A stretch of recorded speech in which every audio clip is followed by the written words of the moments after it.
E aí, meus amigos, mais um Na Mesa, aqui o nosso podcast do 24 Horas de Adoração. Eu sou Jackson Goulart e a gente está aqui com um membro novo da nossa família, Tulhão. Seja muito bem-vindo. Jackson, muito prazer, cara. Tulhão Obrigado. da IAF, é isso? Isso, IAF, Igreja Apostólica Filadélfia. Se apresenta para quem não te conhece ainda. Bom, para quem não me conhece, meu nome é Túlio Marnelli, eu tenho 21 anos, Legal. Eu sou membro da IAF, eu sirvo lá no Ministério de Adoração e no Ministério da Palavra também, e eu amo Jesus.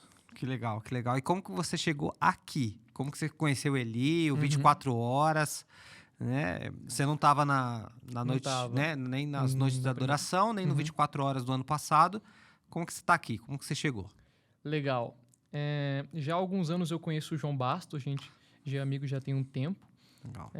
Então a gente já tinha essa conexão, né? E como ele faz parte do 24 Horas, a gente já tinha esse vínculo, já tinha esse potencial para fazer essa conexão aí. Mas alguns meses atrás, a gente teve um período de 12 horas de adoração lá na igreja. E eu chamei o João e também outros membros do 24. Né? Foi então que eu conheci o Zé, por exemplo, e a gente conversou lá, teve uma mesa depois, assim, as ideias bateram muito. E o Zé e o João conversaram comigo e falaram, cara, você não quer participar de um rolê aí nosso? Um esquema e tal, 24 horas de adoração, não sei o quê. Eu já conhecia, não fui, como você disse, presencialmente no ano passado, mas eu acompanhei, vi o que tinha acontecido. E eles comentaram para mim sobre o que era, como funcionava, enfim. Eu falei, cara, isso aí é muito minha praia, né? Muito, muito meu rolê, como a gente fala, né? Tanto meu quanto da minha igreja, né? Essa parte de adoração sempre foi muito latente lá na igreja. Então, fez muito sentido pra gente e aí a gente tá aqui, cara. Tamo aí. Legal. E Tamo como é a adoração lá na sua igreja, já que você citou isso? Como é que funciona lá? Cara, a gente lá na igreja, a gente busca dar muita abertura pro Espírito Santo. Então, a gente busca, de fato, atrair a presença de Jesus no louvor. Então, Criar um ambiente, né? Isso, exatamente, criar um ambiente. Então, cara, a adoração lá na igreja não costuma ter um tempo pré-definido. Ali varia entre 30, 35 minutos, pode passar um pouco. O pastor, os líderes são muito abertos quanto a isso, são muito flexíveis, porque eles entendem que Jesus pode vir. E quando Jesus vem, ele estraga o nosso culto, né? É assim que funciona. A gente para Então, de trabalhar e só se joga aos pés, né? Exatamente. A gente deixa de ser Isso. Marta e passa a ser Maria. Exato. Então, esse é o nosso objetivo, né? Claro que a gente entende a dinâmica que cada irmão vive, enfim, a gente compreende a jornada de cada um. Então, a ideia não é eu vou e quem quiser vai comigo, sabe? Mas a ideia é justamente a gente reunir as pessoas e convocar todo mundo a olhar para o mesmo lugar, a participar da mesma coisa, sabe? Então, a gente tem bastante essa pegada congregacional. Vamos juntos nos encontrar com o Senhor, sabe? Então, não é uma apresentação, né? Não é uma apresentação. É uma adoração comunitária. Exato. Então, a gente tem muito isso de vamos juntos adorar o Senhor, sabe? Mas sem perder a devoção, sem perder aquela intensidade, aquela busca pela presença, né? Não é um congregacional, entre aspas, no sentido de apresentação, que nem você falou. As pessoas estão ali vendo, né? E talvez cantando uma música forte. Não, a ideia é todo mundo participar do que está acontecendo ali, se inserir no que está acontecendo ali e se encontrar com a presença. Legal. Como que você entrou na adoração? Como que isso entrou na sua vida? Eu venho de uma família de músicos, né? Então, falando de adoração como música, sempre teve no sangue ali, como a gente diz, né? Então, meu irmão me ensinou a tocar violão desde pequenininho, enfim. Meu pai toca sax, minha mãe canta, meus tios, por parte de pai, todos cantam também, tocam, enfim. Então, família de músicos. Mas falando de adoração, né? Ministério de Louvor ali também. Eu comecei a tocar no louvor das crianças, quando eu tinha ali 11, 12 anos. Eu só tocava violão, tinha muita vergonha de cantar. Então, só tocava ali e os outros cantavam pra mim. Tu faz o louvor aí? Não, eu toco, entendeu? Se você quiser cantar, você canta, você faz sua parte aí. Mas, enfim, eu comecei a tocar e o pessoal do louvor principal, entre aspas, né, do louvor da igreja, ficou sabendo disso aí e falou, pô, o menino desenrola ali e tal, né? Vamos trazer ele pra tocar. Tem potencial. Tem potencial. Aí deu até uma briga da líder do Ministério Infantil com o líder do louvor. Falou, não, pô, vai ficar aqui. Não, traz ele pra cá, aquela coisa. Então, rolou assim, tinha uns 12 ou 13 anos. E a partir daí eu entrei no Ministério de Adoração. Comecei tocando, então pô, fui de tudo. Violão, guitarra, bateria, baixo, desenrolei em tudo que precisava, né? Legal. Músico de igreja tradicional, assim, o estereótipo do músico de igreja, né? Então, toca de tudo. E aí, com o tempo, foram passando os anos, eu comecei a liderar adoração também, comecei a fluir em adoração, ministrar louvor, enfim. E a gente tá aí hoje. Legal. E quais são as principais referências que você tem na área do louvor? Quais os ministros aí que construíram a sua história aí? Cara, tem alguns. Admiro muito o pessoal da geração anterior, então, cara, sou muito fã de Antônio Cirilo, David Keelan. Você só tem 21 anos. E eu só tenho 21 anos, importante Mas ressaltar isso, mas eu tenho uma alma de velho, assim, né? Brincadeira, gente, o pessoal não é tão velho não, vou acabar com o Cirilo aqui, o David Keelan, que isso, pô, que sacanagem com os caras. Mas assim, eu gosto muito, honro muito que veio antes de mim, né? Claro. Então, cara, sou muito fã de Antônio Cirilo, David Keelan, Judson de Oliveira, o pessoal do Casa de Davi, próprio Diante do Trono, enfim, todo o pessoal ali de BH. Admiro muito o que eles construíram, o que eles fizeram. Gosto de um pessoal mais diferente também, um pessoal mais alternativo, então 9 Graus, Vozes e Trovões, admiro muito. E até um pessoal mais atual, o Alessandro Vilas Boas, todo o pessoal do One, Laura Sogueles, Tamires Garcia, Tom Molinari, muito bom. Então, enfim, tenho uma galera aí. Pelo que eu percebi, e aí a gente se identifica bem nisso, que você só falou aí cantores, ministros brasileiros. Sim, eu sou muito brasileiro. Não tem jeito. Amo o Brasil. Eu também.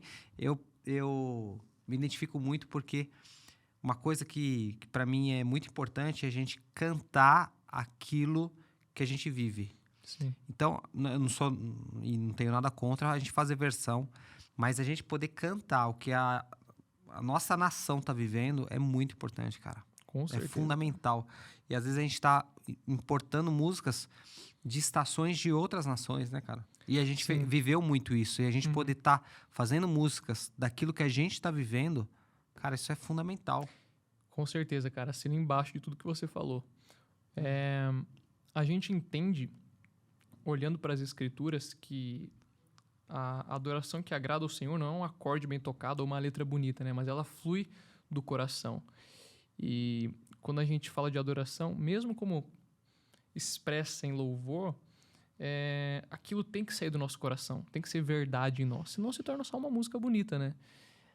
Então, quando a gente fala de uma adoração que nasce no Brasil, a gente fala de uma coisa que nasce do nosso contexto, do nosso coração, daquilo que o Senhor está fazendo aqui, né? É uma expressão de um mover do Senhor aqui. Então, por isso que a gente vê as canções que surgiram nos anos 2000, por exemplo, tendo um teor extravagante, de intensidade, de paixão por Jesus, que é o que a gente estava vivendo na nação nesse período. Então, as músicas, elas traduziam o momento que a gente vivia como igreja na nação. Então, é muito importante a gente saber valorizar e honrar o que acontece aqui. Nada contra o pessoal de fora, até tenho amigos que escutam, esse cara... Nada contra, mas assim, a gente tem muita coisa preciosa aqui. E tem boas referências Com internacionais, certeza, com tudo. certeza. Não, nada contra mesmo. Mas tem dois aspectos importantes. O primeiro é que a gente pode tá ouvindo uma música da cultura, né? Da nossa cultura aqui, que tem a ver com o que Jesus está construindo em nós. Então, Deus derramou aquilo porque Ele quer que a gente comece a viver aquilo. Sim. Ou porque tem a ver com aquilo que a gente já está vivendo e derramando em quem está vindo. Né? Sim. Então, é um ministro que estava lá no quarto, Deus deu algo no secreto e agora ele vai proclamar aquilo nos telhados. Exatamente. Então, tem muito a ver com o momento. Então, é fundamental, né, que isso seja derramado naquela estação e naquela nação. Com certeza, cara, concordo muito. E o nosso movimento, 24 Horas, Uhum. é um movimento de adoração durante 24 horas aqui de Sorocaba. E você já participou de alguma coisa parecida? Tem alguma referência? Como que é isso para você? Como que você vê isso e como que é? Sei. Legal. Como eu falei lá na igreja, até recentemente a gente promoveu um momento de 12 horas de adoração. Então, lá na igreja a gente tem essa ênfase forte na adoração. Eu lembro que quando eu era criança a gente já fazia alguns encontros de adoração em unidade com outras igrejas da cidade, indo até lá e a gente passando o dia adorando Então vocês Jesus. já vivem a cultura Só que vocês não estavam conectados aqui. Exatamente, entendeu? Por isso que eu falei que foi o casamento perfeito, né? E tem tudo a ver com o que a gente acabou de falar, né? Quando Deus derrama algo na nação, tem várias pessoas já vivendo aquilo, Uhum. não por influência um do outro, mas por influência daquilo que Deus está fazendo, né? Sim, Elias achava que estava sozinho, né? Mas tinha outros 7.000 ali vivendo o que ele estava vivendo também. Só faltou a conexão. É. Então, é exatamente isso que aconteceu. Mas, enfim, voltando sobre a minha experiência com a adoração e tal. Então, lá na igreja a gente já tinha essa cultura, já é uma coisa que a gente ama muito. Eu, inclusive, fiz parte de uma casa de oração aqui em Sorocaba, chamada The Kingdom. Liderava a adoração lá também. E todas essas coisas estão muito relacionadas com a dinâmica de adoração, intercessão incessante, né? Então, é uma coisa que eu sempre, como eu falei, desde criança, já estava inserido nisso, já é uma coisa que eu sempre gostei muito. A adoração sempre foi uma coisa que me cativou. Então, é algo que eu já estou inserido, que eu gosto muito, que eu amo. Você tem alguma expectativa para esse 24 horas? Como que você tem visto e pensado esse próximo 24 horas? Cara, eu tô com expectativa. Tô com expectativa com relação àquilo que Jesus tem para fazer. Não por causa de homens, não pelas pessoas que vão estar lá, não pelos grandes ministros e pastores que certamente estarão servindo o pessoal, mas porque a gente está cumprindo um princípio bíblico.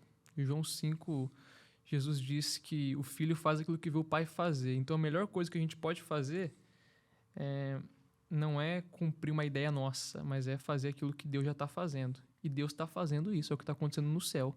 Adoração e intercessão incessantes, a gente vê essa realidade expressa em Apocalipse.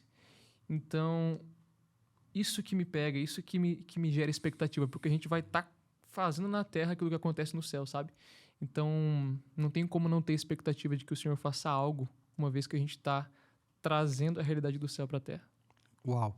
A gente também tem essa expectativa de, mais uma vez, né, agora em agosto, viver esse tempo muito especial. Fora que eu sou apaixonado pelo 24 horas, por ousar, né? A gente está ousando juntar as igrejas, juntar as denominações, que é ousado algo mesmo. é ousado, cara. Ainda mais Tem na que ter nossa coragem. região, que eu tô aqui desde 87 e é uma coisa muito difícil de estabelecer, né? Em alguns momentos houve ali um ensaio, mas sempre isso se perde, né? Uhum. E a gente, mais uma vez, está aqui tentando juntar e talvez essa é a vez assim mais que eu vejo mais potencial, Deus trabalhando em algo diferente mesmo, cara. Juntando tantas comunidades, tantas igrejas, das menores às mais relevantes, todas juntas e com um ambiente que não necessariamente tem grandes plateias, mas todo mundo lá disposto a servir e levantar um altar de adoração, cara. Então, isso é muito incrível para mim. Muito louco. Então, cara, você é muito convidado a estar com a gente no 24 Horas de Adoração neste ano de 2023. Então, dia 25 e 26 de agosto, a gente vai ter o 24 Horas de Adoração na COF. O endereço estou colocando aqui embaixo. E vai ser ali pertinho do Parque das Águas, na Casa de Oração Filadélfia. Então, também fique ligado no nosso Instagram, lá no 24H de Adoração, sem o cedilha, sem o tio, né? Então, 24H de Adoracão. Fica ligado lá também, que lá a gente está postando todas as informações dos eventos, dos encontros e de tudo que está sendo preparado para esse 24 horas. Você vai estar nesses dias? Certamente, vou estar presente. Vai ser muito especial, né? Vendo aquilo que Jesus tem para fazer lá, vou estar presente, com certeza. Coração queimando por isso? Sempre.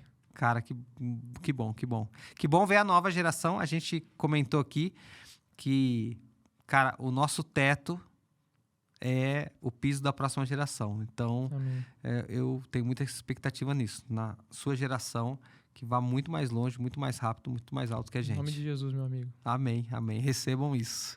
E é isso. Então, obrigado.